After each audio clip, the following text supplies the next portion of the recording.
devas raised their eyes. Before them stood Narayana, resplendent in his horse-headed form. The Shankha, the Chakra, the Gada, and the divine authority of Vishnu remained his.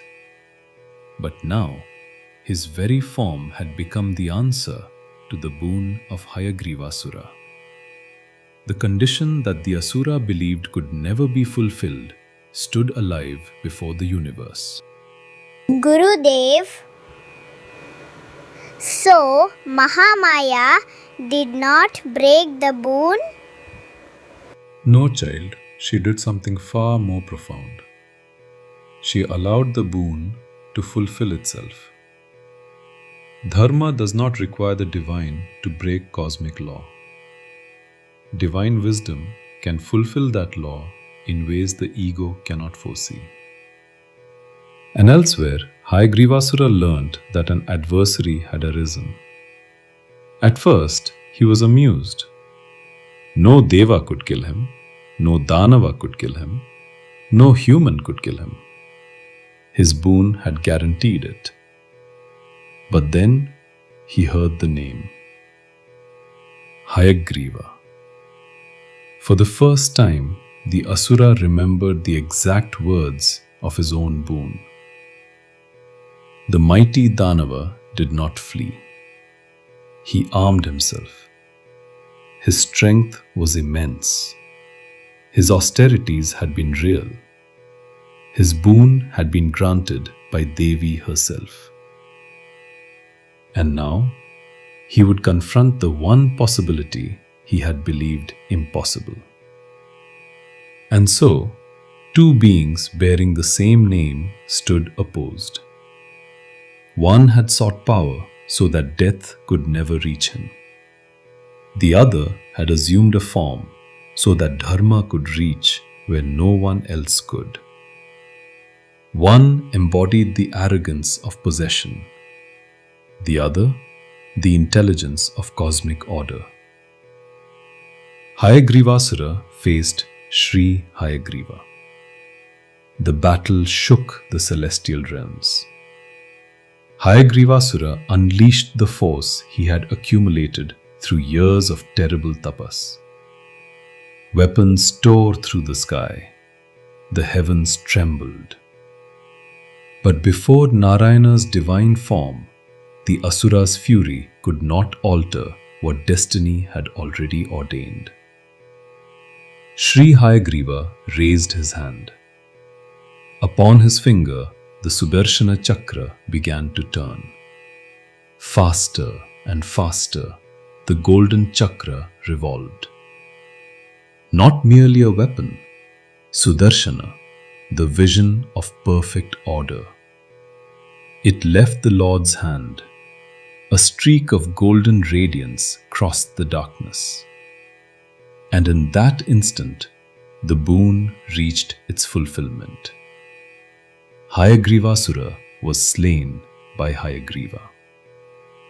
Not one word of Devi's boon had been broken. Not one law of creation had been violated. The very condition the Asura believed would protect him forever became the condition through which his destiny was fulfilled.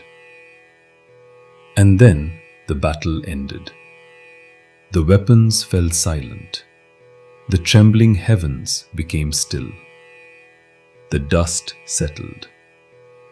Sudarshana returned to the hand of the Lord, and something extraordinary happened. The fierce purpose for which that form had arisen was complete. The fire of battle began to disappear. The terrible brilliance of the warrior softened, and the form of Śrī Hayagriva became tranquil, pure, crystal-like.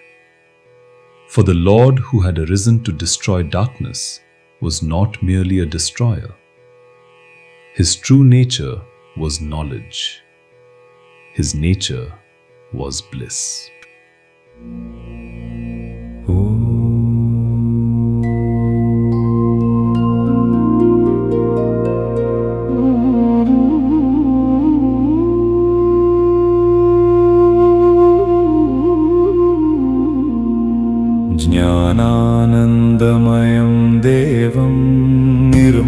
स्फटिकाकृतिम् आधारं सर्वविद्यानां हयग्रीवमुपास्महे।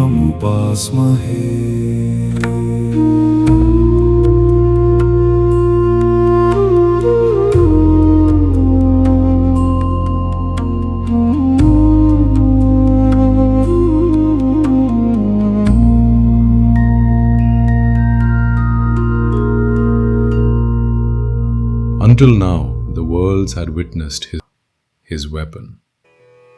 Now they would receive his Shastra, his wisdom. The hand that commanded Sudarshana would teach.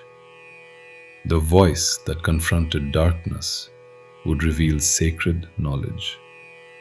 And the horse-headed manifestation of Narayana would become known as the divine repository of Vidya. Agastya Maharṣi? Yes, the great Agastya, a seeker who did not ask for knowledge merely for himself. He looked upon the suffering of beings and sought a path that could lead them toward the divine. And before him, as Guru, was Śrī Hayagriva. At the opening of the Lalitopakhana of the Brahmanda Purana, Agastya addresses Śrī Hayagriva. He says, अश्वानन Mahabuddhe सर्वशास्त्र विशारद अशेष वेद्य वेत्ता त्वं Narayan समोह्यसि. It means, O horse-faced Lord, O one of profound intelligence, you are the master of all Shastras, Sarva Shastra Visharada. You are the knower of everything that can be known. You are indeed Narayana himself.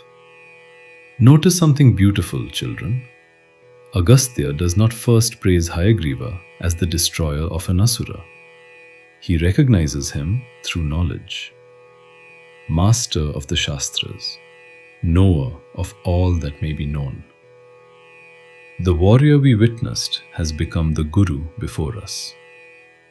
Agastya then reminds Hayagriva that the Lord has already taught him of the extraordinary manifestations of Hari, the Dashāvataras, and his many other manifestations. But now, Agastya wants to know something else. Something that brings us to the very heart of our own journey.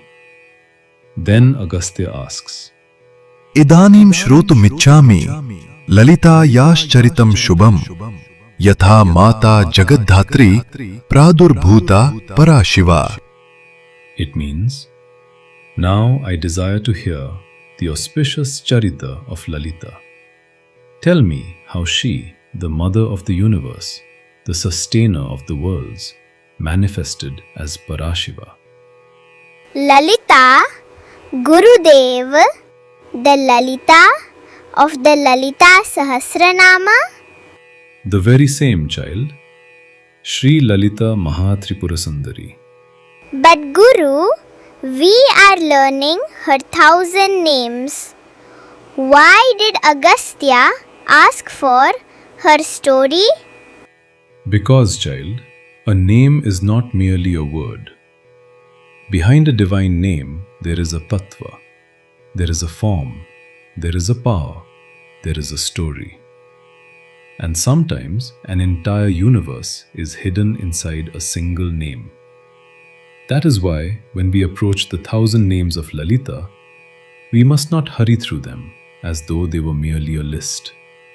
We must discover who she is, how she manifested, why the Devas sought her, how she restored cosmic order, and what each name is trying to reveal within us.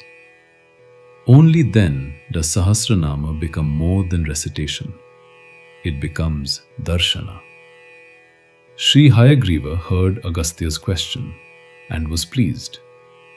The Lalitopakhana records his reply. Sadhu, sadhu, mahapragya kumbha sambhava suvrata, prashnoyam loka kalyanakarako bhavata krita.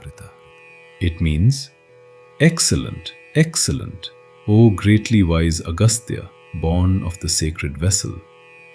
The question you have asked is a question that brings welfare to the world. And Hayagriva tells Agastya that what he is about to reveal is sacred. The Lalitopakhyanā says, Rahasyam api vakshyami Lalitaya Mahatmana Nedamalpata paskasya na Śiṣyāya kadachana. It means, I shall reveal to you the sacred mystery of the glorious Lalita. This teaching is not to be treated casually, nor given where there is no discipline, no reverence, and no readiness to receive it. And then Guru Hayagriva begins, not with the 1,000 names.